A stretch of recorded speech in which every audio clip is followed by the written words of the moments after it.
En el papel, la vida de Thomas era impecable.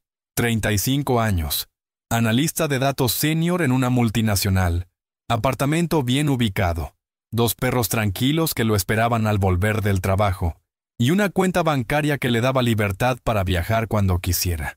Las redes sociales lo adoraban. Fotos bien iluminadas, sonrisas calculadas, leyendas inspiradoras. Pero nadie veía la manera en que se quedaba mirando el techo durante horas al despertar, con la garganta seca y el pecho oprimido por algo que no podía nombrar. Ese sentimiento no era nuevo. Lo había acompañado en silencio desde la adolescencia, pero Thomas había aprendido a convivir con él, como si fuera un dolor de fondo, crónico, molesto, pero soportable. Lo que hacía todo aún más insoportable ahora era la ausencia de razones aparentes. No había problemas concretos, ninguna tragedia reciente, ningún gran trauma, y eso lo hacía aún más cruel. Se sentía vacío incluso cuando lo tenía todo. Las personas a su alrededor empezaron a notar pequeños detalles, respuestas más cortas, una mirada ausente en las reuniones, una risa que no salía con facilidad. Thomas intentaba distraerse con nuevas series, deportes, relaciones breves, pero todo parecía escaparse entre sus dedos como arena. Lo que aún no sabía era que ese malestar interno tenía un nombre, y que, siglos atrás, un hombre ya lo había descrito con aterradora precisión. Una noche, Thomas apagó el celular, cerró las cortinas e intentó crear una burbuja de silencio. Quería ver si, en el vacío de la casa, encontraba alguna forma de claridad. Pero lo que llegó no fue paz. Fue un ruido interior, un zumbido mental que lo presionaba con preguntas sin forma. ¿Por qué te sientes así? ¿Por qué nada es suficiente? Era como si su propio cuerpo intentara decir algo que su mente se negaba a escuchar. Sentado en el sofá, pensó en todo lo que había hecho para ser feliz. Siguió el plan, estudió, trabajó duro, logró cosas, hizo terapia, meditó, leyó libros de autoayuda, y aún así, el vacío persistía. Eso le provocaba vergüenza. ¿Y cómo explicarle a alguien que la vida perfecta no lo llenaba? ¿Quién creería que el éxito traía consigo un tipo diferente de desesperación, más sutil, más traicionera? Esa noche, el silencio se volvió insoportable, no porque hubiera ruido, sino porque revelaba la ausencia de sentido. Era diferente de la soledad.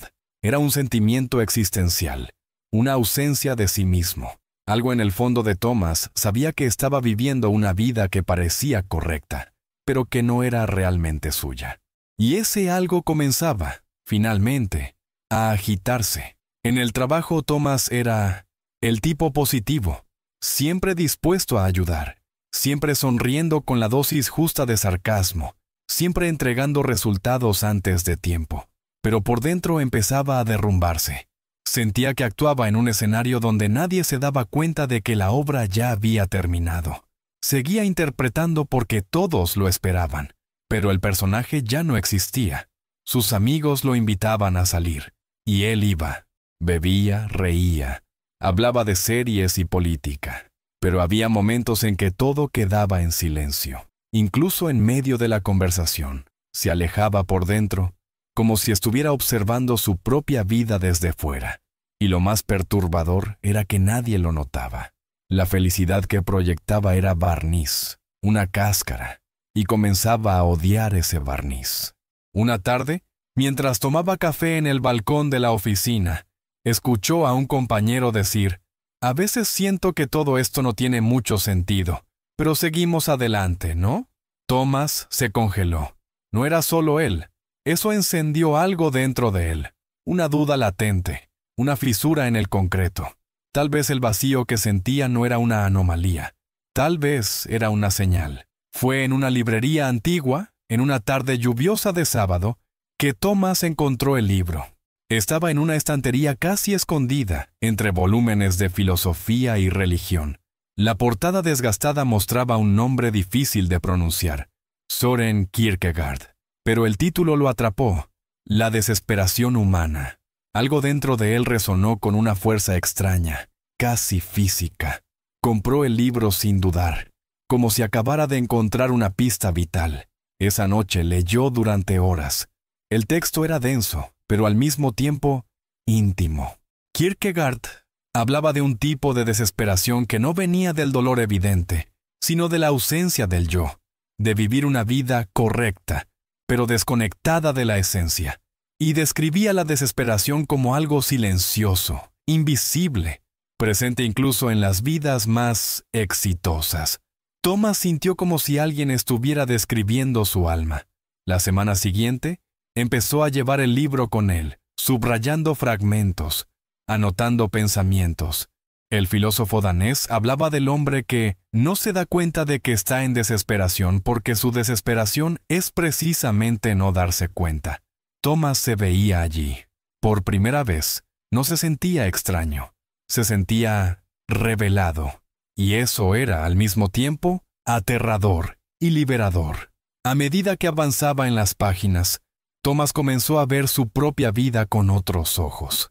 Kierkegaard explicaba que la desesperación era una condición existencial del ser humano, y que solo escapaban de ella quienes tenían el coraje de enfrentar su verdadero yo. Pero, ¿quién era él, en realidad? La pregunta parecía simple, pero lo confrontaba con años de máscaras, adaptaciones y decisiones tomadas para agradar a los demás. Kierkegaard decía que existían 3 estadios de la existencia: el estético, el ético y el religioso. Thomas reconoció que vivía en el estético, buscando placer, comodidad, distracción, evitando el enfrentamiento con el sentido de la vida. Comprendió que su vacío no venía de la falta de cosas, sino de la falta de autenticidad. Vivía para cumplir expectativas externas, mientras su esencia se pudría asfixiada. Lo más doloroso fue admitir que, en el fondo, siempre lo había sabido, pero nunca había tenido el valor de mirarlo de frente. Ahora, algo dentro de él comenzaba a despertar. No era alegría aún, era angustia, pero una angustia viva. Por primera vez, el vacío comenzaba a tener sentido, y eso lo cambiaría todo. La lectura constante transformó el vacío de Thomas en una inquietud consciente. Kierkegaard decía que la desesperación no era una falla moral, sino una característica natural del ser humano que rechaza su propia verdad interior. No era un problema que debía resolverse con distracciones, sino un dolor que exigía ser escuchado con seriedad. Aquello se convirtió en un espejo sin filtro frente a su alma. Thomas comenzó a darse cuenta de cuántas veces había elegido el camino más cómodo, no porque fuera el correcto, sino porque evitaba el enfrentamiento con lo que realmente deseaba. Vio que su trabajo, aunque estable y elogiado, nunca lo había entusiasmado de verdad, que sus relaciones eran funcionales, pero no verdaderas, y que su vida era segura, sí, pero completamente estéril. Lo más doloroso fue admitir que no sabía quién era. Todo en su trayectoria había sido construido para encajar en el mundo, no para encontrarse a sí mismo. Kierkegaard llamaba a eso desesperación inconsciente. Vivir alejado de uno mismo sin siquiera darse cuenta. Era una especie de muerte en vida, y Thomas ahora sentía ese cadáver comenzar a descomponerse dentro de él. Con el tiempo, la incomodidad dejó de ser solo angustia. Se convirtió en una convocatoria. Kierkegaard hablaba de la libertad como un don que también era una maldición. La libertad de convertirse en quien uno es, sin excusas. Thomas sintió esa libertad como un viento fuerte que lo empujaba fuera de su zona de confort. Pero salir significaba enfrentar miedos antiguos, enterrados bajo capas de conformismo. Era aterrador darse cuenta de que en cualquier momento podía cambiarlo todo. Renunciar al trabajo, terminar relaciones tibias, abandonar el personaje. ¿Pero qué vendría después? Y si el abismo entre él y su esencia fuera infranqueable. Esa duda corroía su valentía.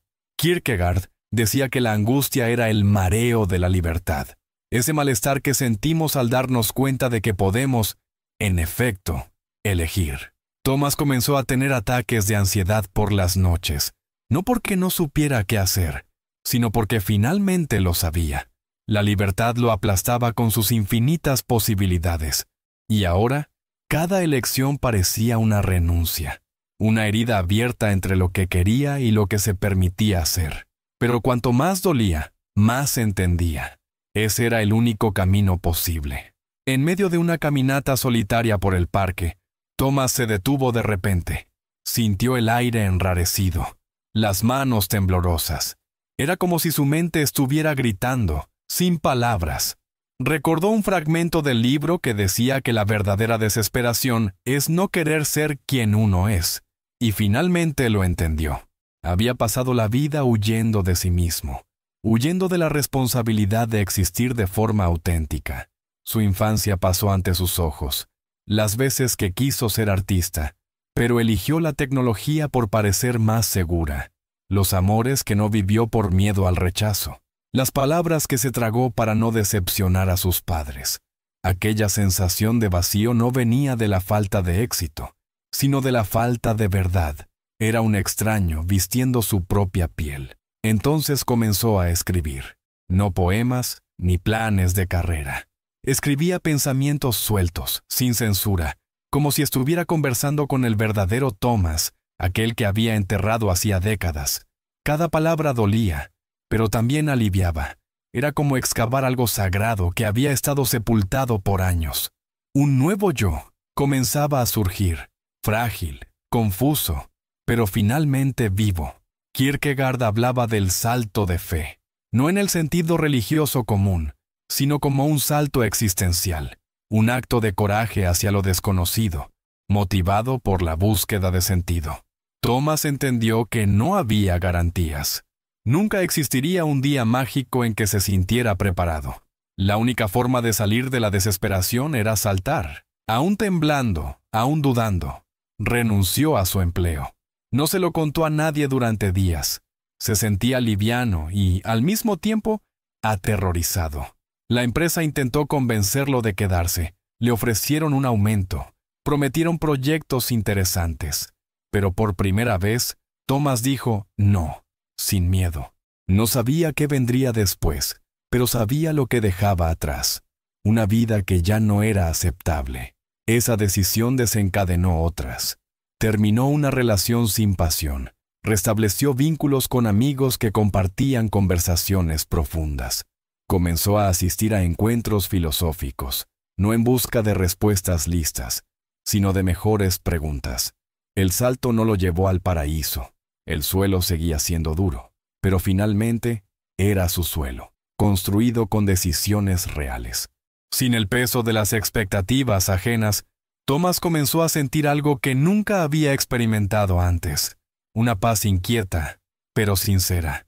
Aún no sabía completamente quién era, pero estaba en proceso, y eso bastaba. El vacío que antes era un agujero ahora parecía una semilla, algo que necesitaba ser cavado para florecer. La angustia permanecía, pero tenía propósito. Las mañanas seguían siendo silenciosas, pero ya no eran amenazantes. Tomaba café sin prisa, leía fragmentos de Kierkegaard como quien escucha los consejos de un viejo amigo.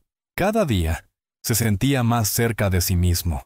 Descubrió que la paz no viene de estar bien, sino de estar entero, aún con grietas, aún con dudas. Y un domingo gris, mientras caminaba sin rumbo, Thomas sonrió solo. Por primera vez en mucho tiempo, se sentía presente, no eufórico, no pleno, pero real. Entendió entonces que el vacío nunca fue el enemigo, era el llamado, una invitación al reencuentro consigo mismo. Y aceptar ese llamado fue el inicio de su libertad.